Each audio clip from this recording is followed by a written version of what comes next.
लिंग पुराण में 7 गलतियां बताई है कंगाल होने की। ये गलती अगर आपने भी करी है तो जिंदगी में कितना भी पुण्य करोगे उसका फल नहीं है।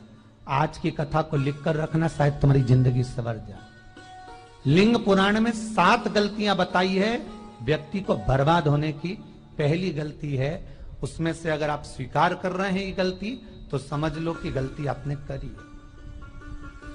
गंगा जल तो बुलवाया टैंकर भरकर, 21,000 बेलपत्र भी समर्पित कर रहे हो।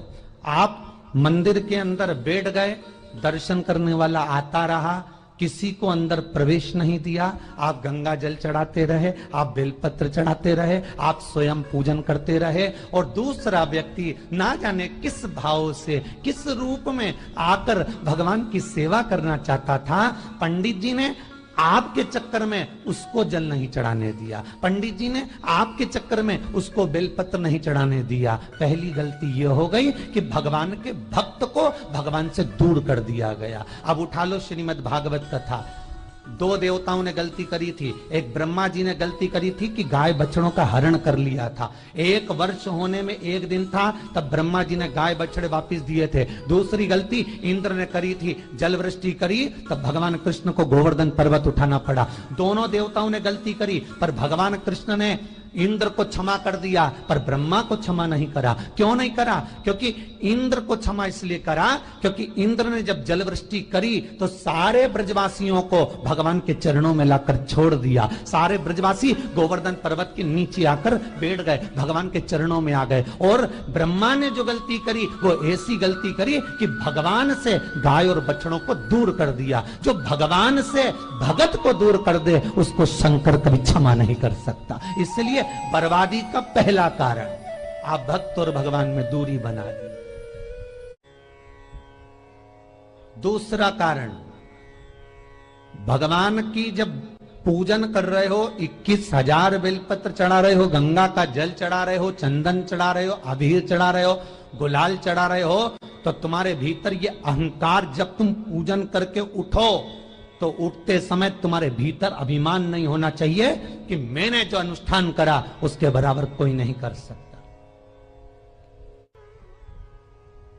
तीसरा कारण कहा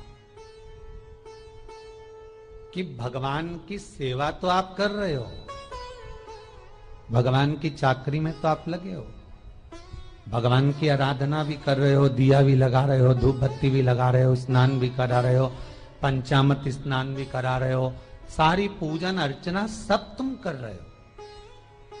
पर हो सकता है इस पूजन अर्चना में आप केवल 3 घंटा पूजन करते हो और बाकी के समय किसी न किसी की जीवात्मा को दुख पहुंचा रहे हो। एक कथा में एक बात कही थी कि भले मंदिर में दिया मत लगाओ, भले मंदिर में जाकर धूप बत्ती मत जलाओ, भले मंदिर में जाकर भोग मत लगाओ, भले मंदिर में जाकर जल मत चढ़ाओ, कुछ मत करो, भले भगवान को नए कपड़े मत पहनाओ, भले तुम्हारी मर्जी पड़े भगवान को भोग मत लगाओ, पर शास्त्र कहता है कुछ मत करो, पर एक काम जरूर करना कि किसी के चेहरे पर प्रसन्नता ला देना तो मंदिर में दिया जलाने के बराबर होगा। किसी के चेहरे पर चमक ला देना, प्रसन्नता ला देना तो अगरबत्ती लगाने के बराबर होगा। किसी गरीबड़े के, किसी दुखी के चेहरे पर अगर तुमने प्रसन्नता ला दी तो वो भगवान को कपड़े पहनाने के बराबर होगा। मालूम पड़े तुम मंदिर में पूरी सब्जी बांटो, मंदिर में भोजन कराओ, मंदिर में सारा पकवान चढ़ाओ, और कोई तुम्हारे कारण अगर दुखी है तो तुम्हें वो सुख का भान नहीं हो सकता। तीसरा कारण है हमारा, वो सुख नहीं पी सकता। चौथा कारण है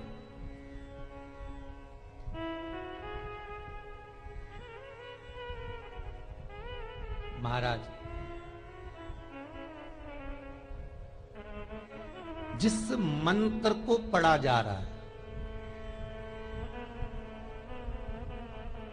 जिस मंत्र का स्मरण किया जा रहा है,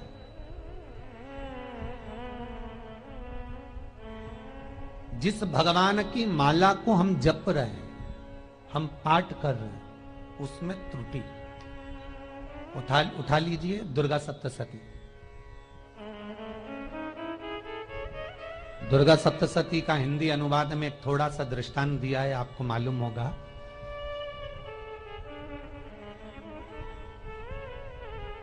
एक जजमान सप्तशती का पाठ कराते थे नवरात्रे में।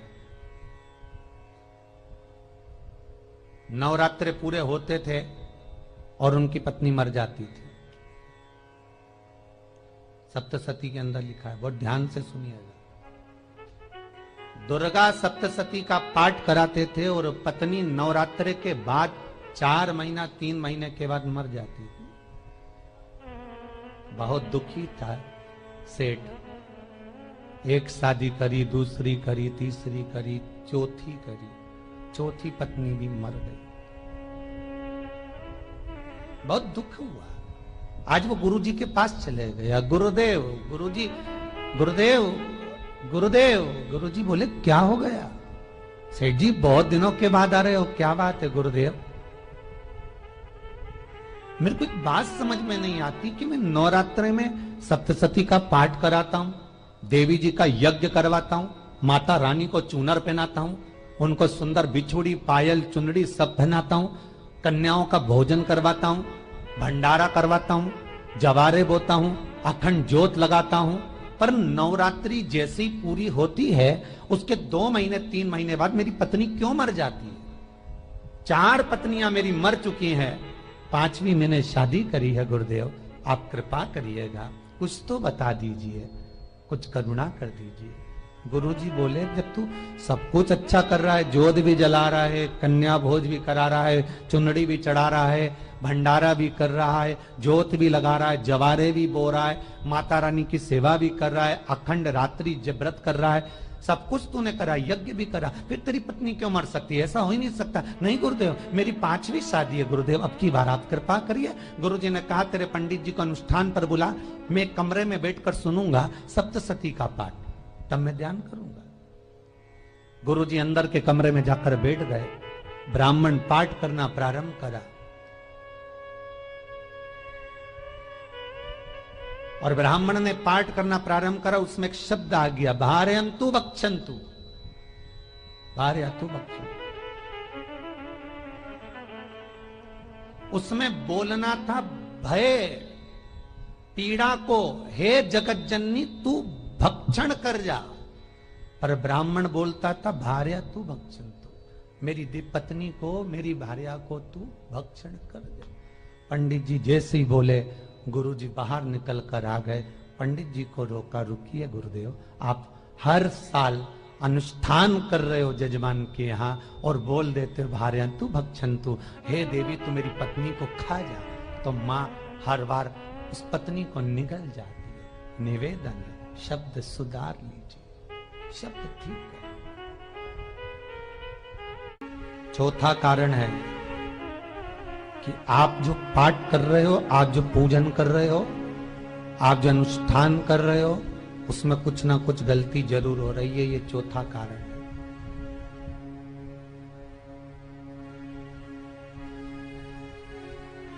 एक बार पूरे घर के लोगों को बिठाओ, अपने घर के लोगों को, मम्मी से पूछना, मम्मी तुम कौन कौन सा पाठ करती हो? एक बार मम्मी से पूछना। फिर एक बार पापा से पूछना, पापा आप कौन कौन सा पाठ करते हैं सुबह? फिर बहू से पूछना, भाभी आप कौन कौन सा पाठ करती हो? फिर छोटी दुल्हन से पूछना, छोटी दुल्हन तुम कौन कौन सा पाठ करती हो? भैया आप कौन कौन सा पाठ करते हो? आप कौन कौन सा पाठ करते हो? पूछना। जब घर के अंदर बड़ी बहू अलग तरह का पाठ कर रही है, छोटी बहू अलग तरह का पाठ कर रही है, मंजली बहू अलग तरह का पाठ कर रही है, माँ अलग तरह का पाठ कर रही है, पति अलग तरह का पाठ कर रहा है, तो उसका जो प्रभाव है, कौन सी चीज कहां टकरा रही है, जिसके कारण घर में रोग इतना है कि कोई सही होने वाला ही नहीं है। अब तुम कहो कि सीवर वाले गुरुजी ने उपाय बताया, हमने बहुत करा, पर सही क्यों? तो सही क्यों नहीं हो रहा है? उसका कारण है या तो बड़ी बहू जो पाठ कर रही, या सास जो पाठ कर रही, जो पति जो पाठ कर रहा है, नाते जो भी उस घर के अंदर रहकर जो पाठ अर्चना कर रहा है, उसमें जरूर कुछ ना कुछ ऐसा हो रहा है जिसके कारण वो काम नहीं कर पा रहे। उसमें कुछ ना कुछ गलती हो रही है जिसको तुम समझ नहीं पा रहे, जिसको तुम अपने आप को बहुत विचार करते हो कि मेरे बराबर कोई नहीं कर सकता, मैं शंकर की भगत, मैं राम की भगत, मैं कृष्ण की भगत, मैं जो करती हूँ बहुत अच्छा करती हूँ, मैंने जो किया बहुत अच्छा करा, पर हो सकता है उसी कारण आपको दुख झेलना पड़ रहा।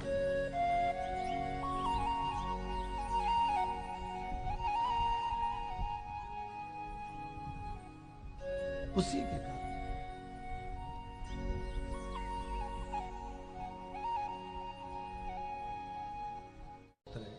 महाराज, हमने जो दान किया, हमने जो पुण्य किया, हमने जो सत्कर्म किया, वो किस जगह पर लगा?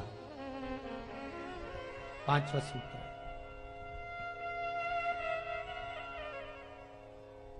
जो आप दान कर रहे हो, जो आप पुण्य कर रहे हो, सत्कर्म कर रहे हो, वो किस जगह पर लगा? ये पांचवा सूत्र। फिर निवेदन करेंगे, गाय, बेटी और लक्ष्मी 50 बार विचार करना, तब किसी को देना। बेटी किसी ऐसे को मत ब्याह देना जो जुआ खेलता हो, मदिरापान करता हो, मांसाहार करता हो, वेश्यावृत्ति करता हो। वो बेटी का सम्मान नहीं करेगा। बेटी रोएगी तो कन्यादान करने वाले को रोना पड़ेगा। दूसरे नंबर पर गौ माता, गाय ऐसे ब्राह्मण को दान मत देना कि ब्राह्मण के घर में खुद रहने की जगह नहीं और गाय को ले जाकर तुमने दे दिया और उस ब्राह्मण ने जब तक दूध दिया बांध कर रखा, एक तगाड़ी बाल्टी साड़ी के चक्कर में ले लिया, सोने के सींग के चक्कर में ले लिया और बाद में वही गाय कसाई के हाथ में बिक गई और कसाई ने काटा तो बद्दुआ तुमको लगी। बेटी, गाय और लक्ष्मी, पैसा भी किसी ऐसे भिखारी के कटोरे में मत दान देना कि जिसने ले जाकर मदिरापान में लगा दिया, जुए में लगा दिया, वेश्यावृत्ति में लगा दिया। अगर जिस भिखारी के कटोरे में पैसा दिया उसने शाम को ले जाकर मदिरापान में, जुए में लगा दिया, तो लक्ष्मी रोती है कि तूने मुझे गलत जगह पर दिया है, इसलिए अब तुझे रोना पड़ेगा। तब व्यक्ति को रोना पड़ता है, फिर व्यक्ति रोता है। गाय, बेटी और लक्ष्मी 50 बार विचार करो, क्या सही जगह पर दे रहे हो? और अच्छी जगह पर दोगे तो संपदा भी बढ़ती है, सुख आता है। अगर बेटी सुखी रहेगी तो मायके के लोग सुखी रहेंगे, गौ माता सुखी रहेगी तो संसार सुखी रहेगा। और आपने जो धन दिया, आपने जो पैसा दिया किसी भिखारी के कटोरे में, अगर उसने गलत जगह पर लगाया तो रोना तुमको पड़ेगा। किसी आजकल के भिक्षुकों को अगर रोटी दे दो तो लेते ही नहीं, आटा दो तो नहीं लेते।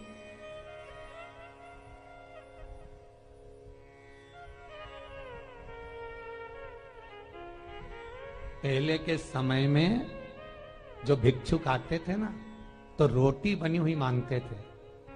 बूढ़ी बूढ़ी माताएं जानती होंगी, चिमटा बजाकर, घुंघरू बजाकर कहते थे भोजन, तो 2 रोटी निकाल कर दे दी जाती थी घर से। लो बाबा, तो माता इतना प्रेम रखती थी, केवल रोटी नहीं देती थी, बाबा बैठो हम सब सब्जी ला कर देते। इतना प्रेम था बुजुर्ग माताओं का, बैठो। और आज के जमाने में अगर रोटी दे दो तो फेंक दे नली में ले जाके, पैसा चाहिए। क्यों? शाम को पीने के लिए चाहिए ना, मदिरा पान के लिए, मांसाहार के लिए, जुए के लिए, वेश्यावृत्ति के लिए धन चाहिए।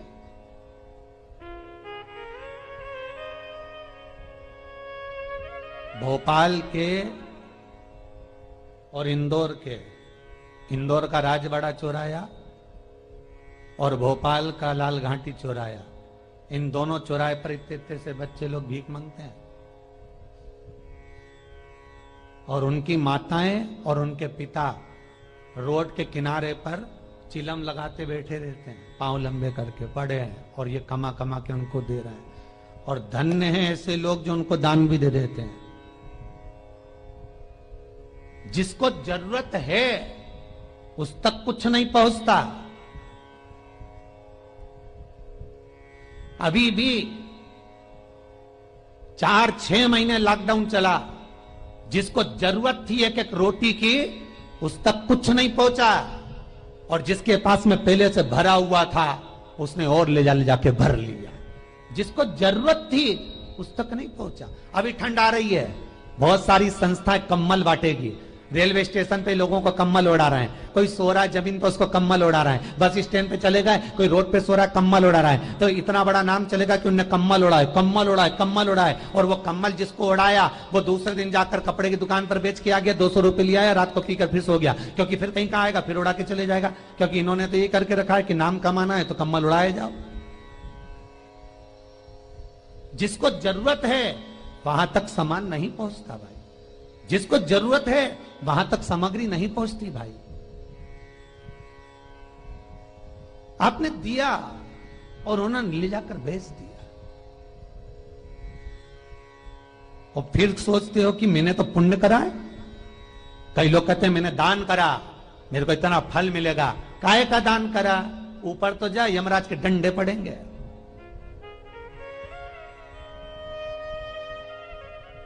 रेल में, ट्रेन में आप बैठ जाओ, रिजर्वेशन कोच में छोटे छोटे लड़के आते हैं, अपना कपड़ा उतारते हैं।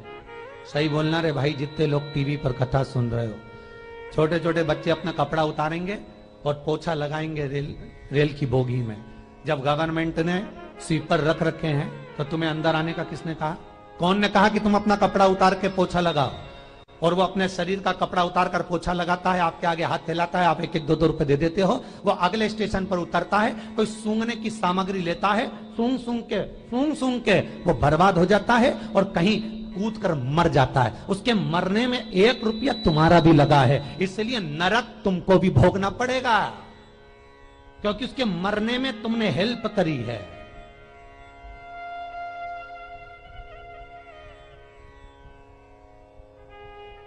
तुमने तो रुपया दिया था भोजन करने के लिए, उसने कोई सूंघने की सामग्री ले ली और सूंघ सूंघ के नशे में मर गया।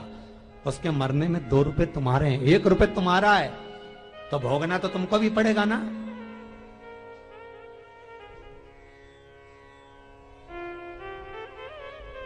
कई अच्छी जगह लगाओ, सत्कर्म की ओर लगाओ, तो सुख का आनंद कुछ और ही होगा,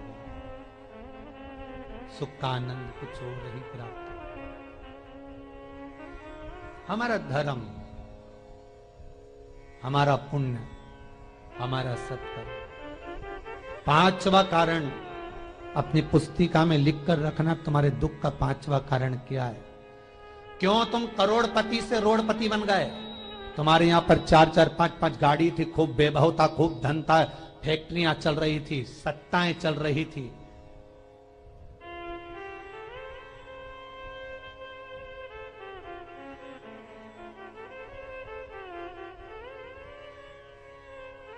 खूब सत्ताएं थी, खूब वैभव था, खूब धन था, पर कुछ भी नहीं, सब धरा की धरा रह गए।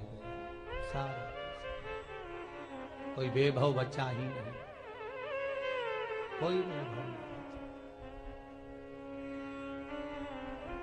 एक हमारे सेंधवा के भगत हैं महाराज, बड़े भावपूर्ण भगत।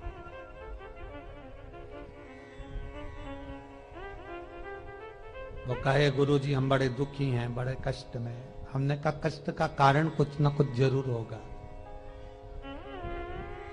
दुख का कारण जरूर कुछ ना कुछ होता है। कहने लगे गुरुजी हमारी तो जीनिंग चलती थी, खूब फैक्ट्रियां चलती थी, इतना जीनिंग फैक्ट्रियां थी, इतना चलता था।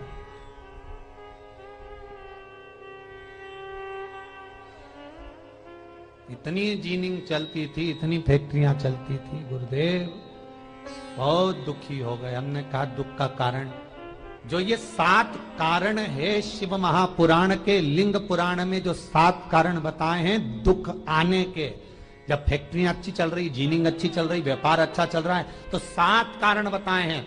क्या आप उन 7 कारण में से कोई कारण आपके साथ में हुआ है जिसके कारण आप रोड पर आ गए, करोड़पति से रोड़पति बन गए?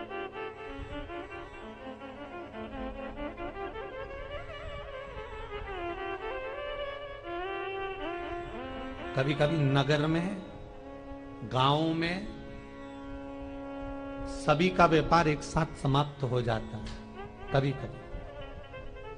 कभी गांव में, नगर में सबका व्यापार एक साथ समाप्त हो जाता है, सबका व्यापार एक साथ ही खल्लास हो जाता है, समाप्त, सभी कर्जे में हो जाते हैं। तो समझ लेना कि उस गांव के खेड़े का देव महादेव, उस गांव का खेड़ापति भगवान शंकर, उस गांव का शिव जरूर रुष्ट हुआ है, जरूर रुष्ट। उसको मनाने का प्रयास करो जिससे अपनी नगर, अपना गांव फिर उन्नति की सीढ़ी पर चढ़ जाए।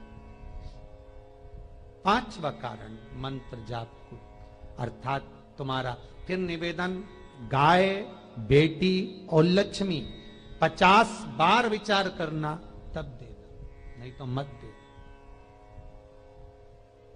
मत दीजिए।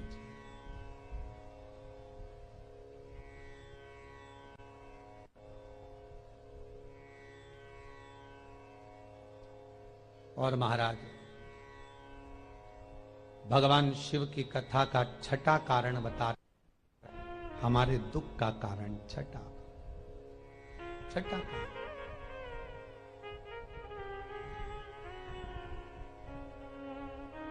आदर सम्मान में कमी।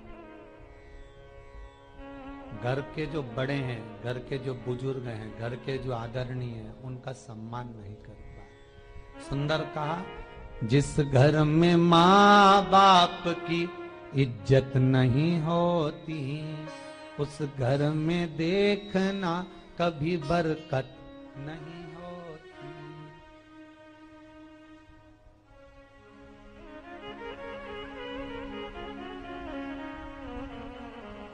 छठा कारण है सम्मान, सत्कार, आदर ना हो।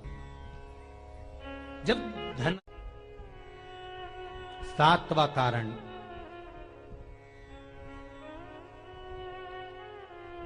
ये अंतिम कारण है। जितने लोग कर्जे में, लदालू में, जितने लोग दुखी हैं, जितने लोग तकलीफ में, आज की कथा को बहुत दिल से सुनना, अपनी गलती को जरूर छांटना। मुझे विश्वास है मेरा भोलेनाथ, आप अगर गलती को स्वीकार कर लोगे तो शंकर वापिस आपको करोड़पति बना देगा, लखपति बना देगा। शंकर आपके भंडार फिर भर देगा। 7 कारण में से अपनी गलती को जरूर छांटना साहब कि आपने गलती कौन सी करी, और अपनी गलती को छांट ले, यही सबसे बड़ी बात है ना। लोग सुनने के बाद भी नहीं छाटेंगे, नहीं मैंने तो कुछ करा ही नहीं, मैं तो कुछ कर ही नहीं, बस मैं ही तो है, हरी जगदम्बा वो मैं ही फंसा है बीच में।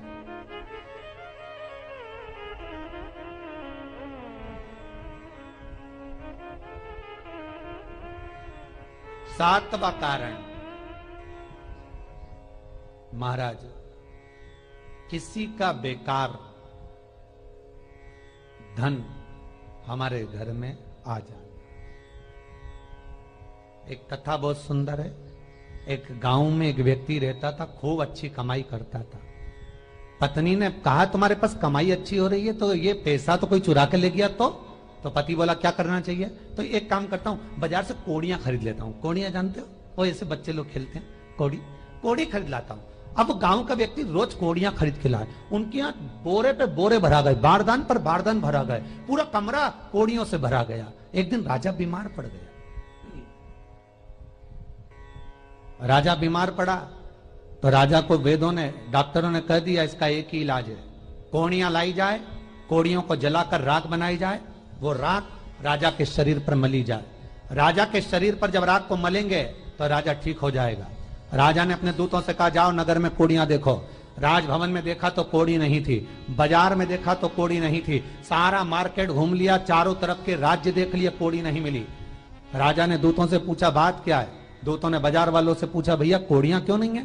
तो बाजार के व्यापारी बोले महाराज सुबेरे सुबेरे एक गांव का व्यक्ति आता है, सारी कोड़ियां खरीद कर ले जाता। सारी कोड़ियां? हाँ। उसका पता दो। दुकान वालों ने पता दिया, वो वहां पहुंच गया, उसको डराया राजा के दूतों ने, तेरे पास कोड़ियां हैं? हाँ, पर मैंने अपने पैसे से खरीदी है, फ्री की नहीं है, खूब खर्चा कर कर मैंने कोड़ियां जोड़ी हैं। राजा बीमार पड़ा है, कोड़ियां ला के दे। उसने मना करा, दूतों ने डराया, ठीक है लो। उन्होंने बारदान खोल लिया, झोला खोल लिया, बैग खोल लिया। राजा के दूतों ने बैग खोला, वो गांव का व्यक्ति एक थाली में कोड़ियां लाता, उस पर हाथ फेरता और झोले में डालता जाता, फिर भर कर लाता, फिर हाथ फेरता, फिर झोले में डालता। राजा के दूतों ने कहा, एक बार में पूरा बारदान उठाकर क्यों नहीं दे देता, ये बार बार हाथ क्यों फेर रहा है? वो गांव का व्यक्ति बोला, महाराज मैं कोड़ियों को थाली में भरकर हाथ इसलिए फेर रहा हूं, इन कोड़ियों में से मैं वो एक कोड़ी ढूंढ रहा हूं कि ऐसी कौन सी कोड़ी मेरी इन कोड़ियों में आकर मिल गई जो मेरी इतनी सारी कोड़ियों को लेकर जा रही है। बस वो चरित्र याद करना कि एक कोड़ी हमारे घर में कोई ऐसी आ जाती है जो सारी रखी हुई कोड़ी को लेकर चली जाती है। और जिंदगी में घर में धर्म की, पुण्य की, सत्कर्म की एक कोड़ी ऐसी आ जाती है जो शिव महापुराण की कथा करवा देती है। वो कोड़ी को ढूंढना कि वो कोड़ी कौन सी है।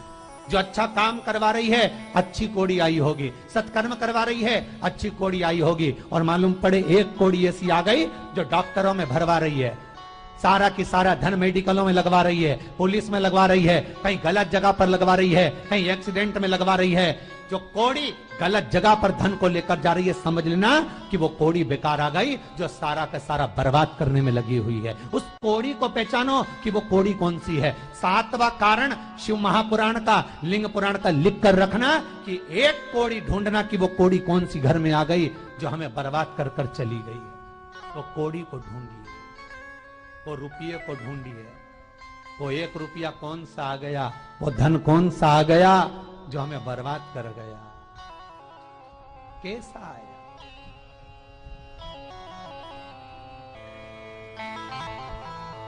धन कौन सा आ गया ऐसा जो हमें बर्बाद कर दे।